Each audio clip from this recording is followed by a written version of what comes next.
ओम शांति 6/12/2024 की मुरली है।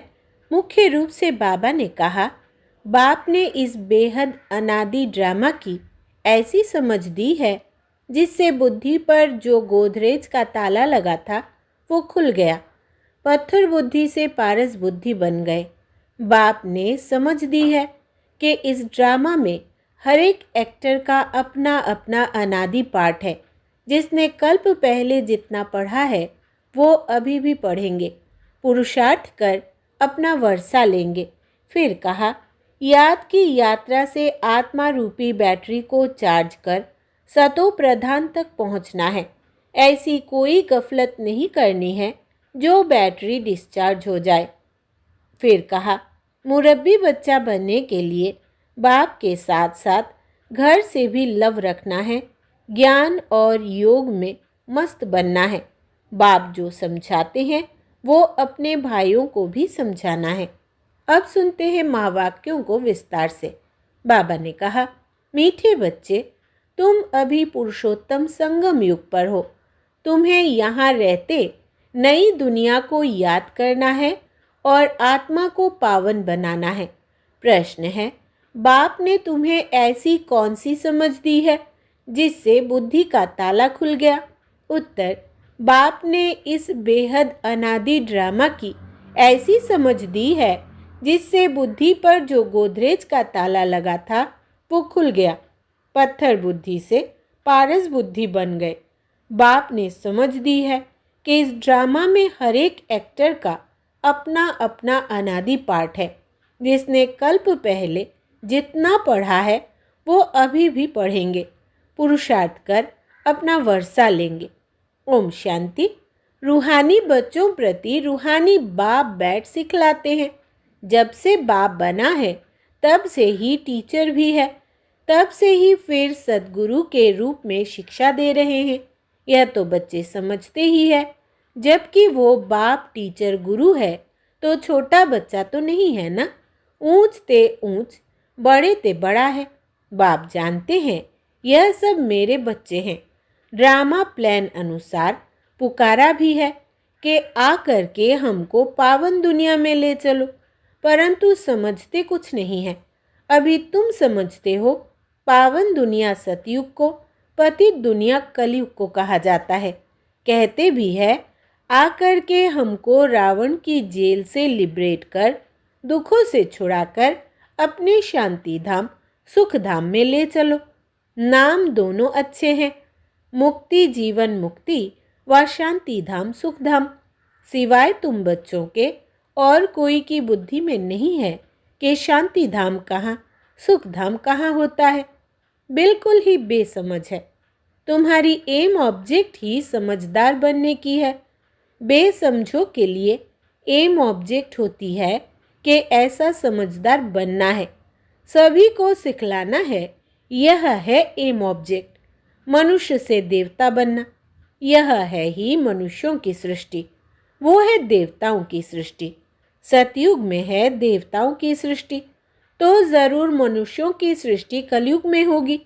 अब मनुष्य से देवता बनना है तो ज़रूर पुरुषोत्तम संगम युग भी होगा।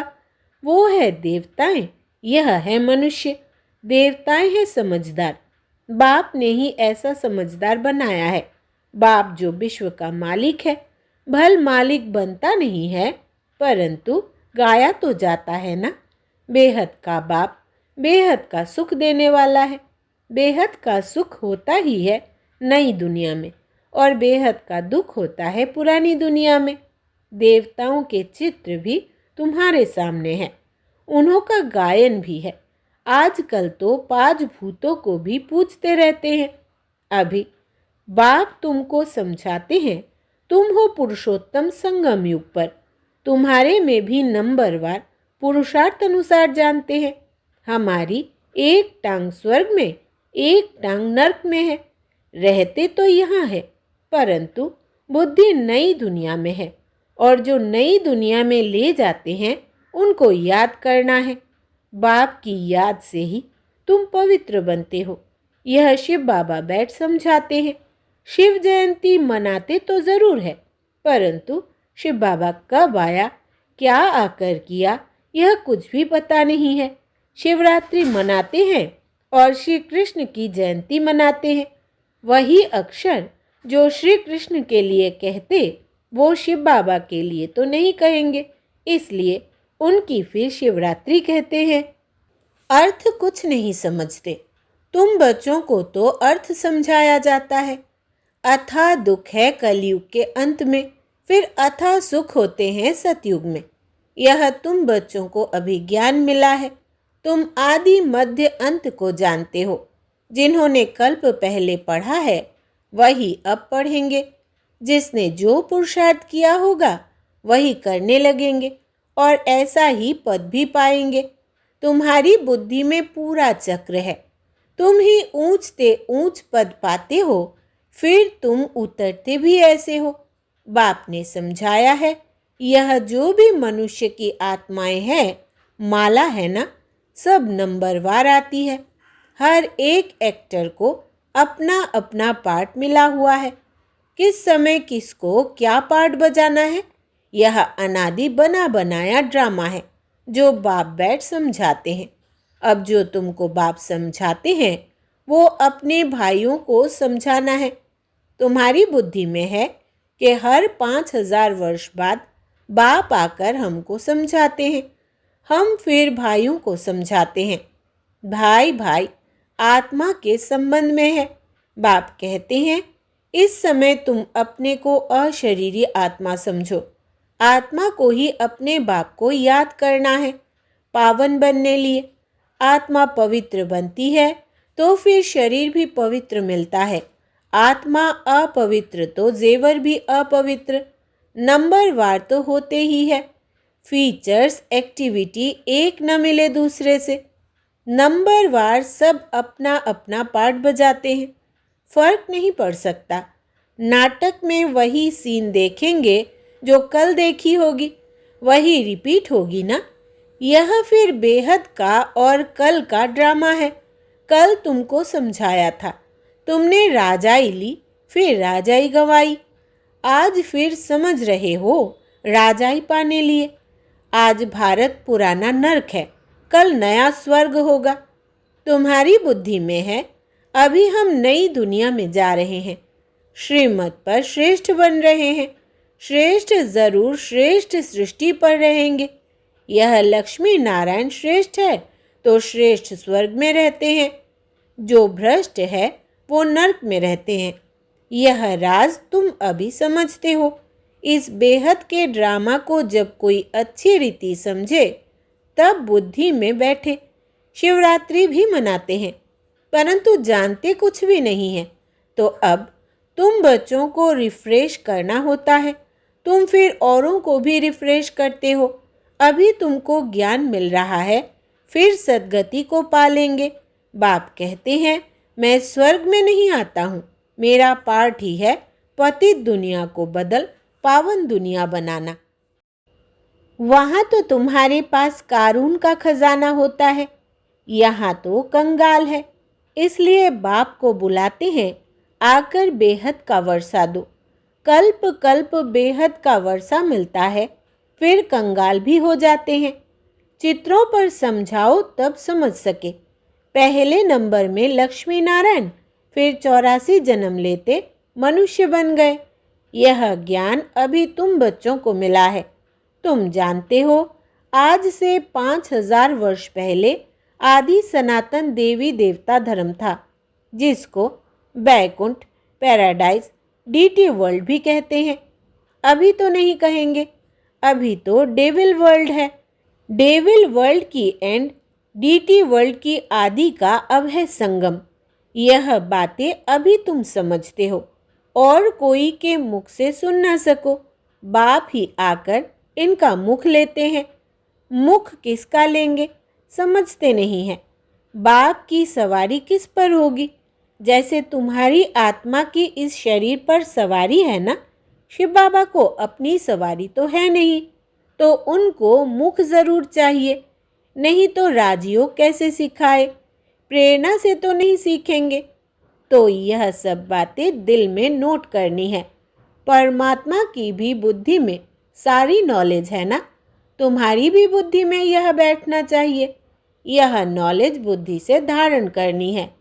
कहा भी जाता है, तुम्हारी बुद्धि ठीक है ना? बुद्धि आत्मा में रहती है। आत्मा ही बुद्धि से समझ रही है। तुम्हारी पत्थर बुद्धि किसने बनाई? अभी समझते हो? रावण ने हमारी बुद्धि क्या बना दी है। कल तुम ड्रामा को नहीं जानते थे। बुद्धि को एकदम गोदरेज का ताला लगा हुआ था। गॉड अक्षर तो आता है ना। बाप जो बुद्धि देते हैं वो बदल कर पत्थर बुद्धि हो जाती है। फिर बाप आकर ताला खोलते हैं। सतयुग में है ही पारस बुद्धि। बाप आकर सबका कल्याण करते हैं। नंबरवार सबकी बुद्धि खुलती है। फिर एक दो के पीछे आते रहते हैं। ऊपर में तो कोई रह ना सके, पतित वहाँ रह ना सके। बाप पावन बनाकर पावन दुनिया में ले जाते हैं। वहाँ सब पावन आत्माएं रहती है। वो है निराकारी सृष्टि। तुम बच्चों को अभी सब मालूम पड़ा है, इसलिए अपना घर भी जैसे बहुत नज़दीक दिखाई पड़ता है। तुम्हारा घर से बहुत प्यार है। तुम्हारे जैसा प्यार तो कोई का है नहीं। तुम्हारे में भी नंबरवार है जिनका बाप के साथ लव है। उनका घर के साथ भी लव है। मुरब्बी बच्चे होते हैं ना, तुम समझते हो। यहाँ जो अच्छी रीति पुरुषार्थ कर मुरब्बी बच्चा बनेंगे वही ऊंच पद पाएंगे। छोटे अथवा बड़े शरीर के ऊपर नहीं है। ज्ञान और योग में जो मस्त है वो बड़े हैं। कई छोटे छोटे बच्चे भी ज्ञान योग में तीखे हैं तो बड़ों को पढ़ाते हैं। नहीं तो कायदा है बड़े छोटों को पढ़ाते हैं। आजकल तो मिडगेट भी होते जाते हैं। यूं तो सब आत्माएं मिडगेट है। आत्मा बिंदी है, उनका क्या वजन करे? सितारा है। मनुष्य लोग सितारा नाम सुन ऊपर में देखेंगे। तुम सितारा नाम सुन अपने को देखते हो। धरती के सितारे तुम हो। वो है आसमान के जो जड़ है। तुम चैतन्य हो। उनमें तो फेर बदल कुछ नहीं होता। तुम तो 84 जन्म लेते हो। कितना बड़ा पार्ट बजाते हो। पार्ट बजाते बजाते चमक डल हो जाती है। बैटरी डिस्चार्ज हो जाती है। फिर बाप आकर भिन्न भिन्न प्रकार से समझाते हैं। क्योंकि तुम्हारी आत्मा उझाई हुई है। ताकत जो भरी थी वो खलास हो गई है। अब फिर बाप द्वारा ताकत भरते हो। तुम अपनी बैटरी चार्ज कर रहे हो। इसमें माया भी बहुत विघ्न डालती है। बैटरी चार्ज करने नहीं देती। तुम चैतन्य बैटरियाँ हो। जानते हो, बाप के साथ योग लगाने से हम सतो प्रधान बनेंगे। अभी तमो प्रधान बने हैं। उस हद की पढ़ाई और इस बेहद की पढ़ाई में बहुत फर्क है। कैसे नंबरवार सब आत्माएं ऊपर जाती है।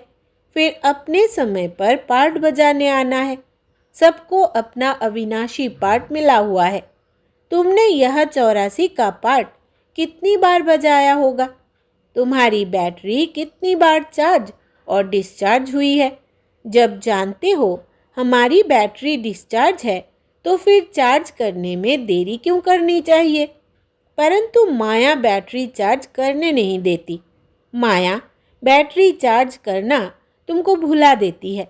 घड़ी घड़ी बैटरी डिस्चार्ज करा देती है। कोशिश करते हो बाप को याद करने की, परंतु कर नहीं सकते हो। तुम्हारे में जो बैटरी चार्ज कर सतो प्रधान तक नज़दीक आते हैं, उनसे भी कभी कभी माया गफलत कराए बैटरी डिस्चार्ज कर देती है। यह पिछाड़ी तक होता रहेगा। फिर जब लड़ाई का अंत होता है तो सब खत्म हो जाते हैं।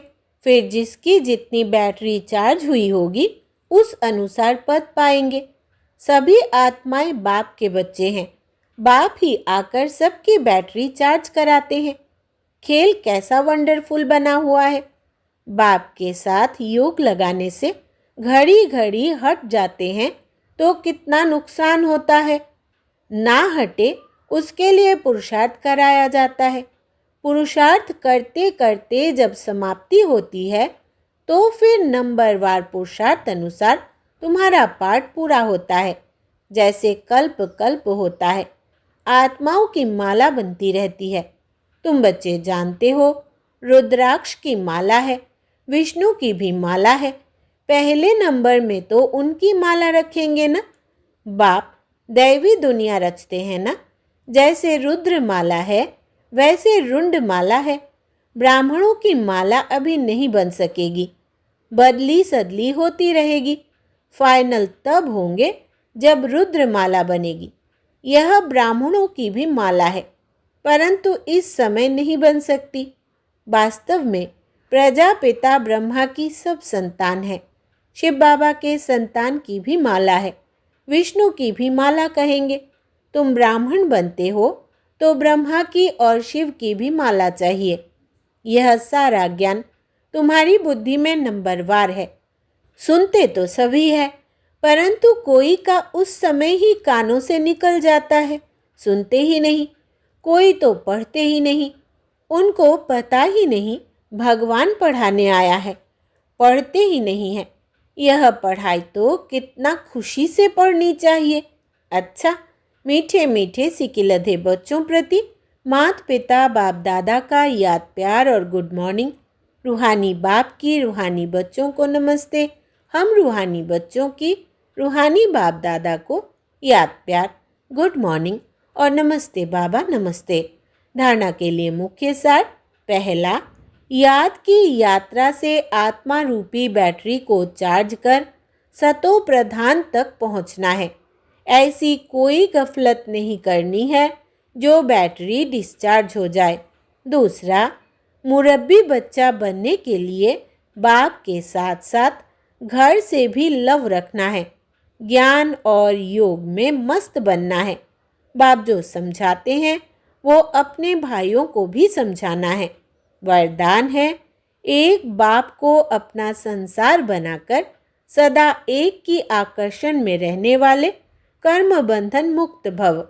विस्तार है, सदा इसी अनुभव में रहो कि एक बाप दूसरा ना कोई, बस एक बाबा ही संसार है और कोई आकर्षण नहीं, कोई कर्म बंधन नहीं।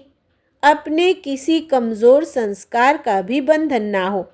जो किसी पर मेरेपन का अधिकार रखते हैं उन्हें क्रोध या अभिमान आता है, यह भी कर्म बंधन है। लेकिन जब बाबा ही मेरा संसार है, यह स्मृति रहती है, तो सब मेरा मेरा एक मेरे बाबा में समा जाता है और कर्म बंधनों से सहज ही मुक्त हो जाते हैं। स्लोगन है, महान आत्मा वो है जिसकी दृष्टि और वृत्ति बेहद की है। महान आत्मा वो है जिसकी दृष्टि और वृत्ति बेहद की है। अच्छा, ओम शांति।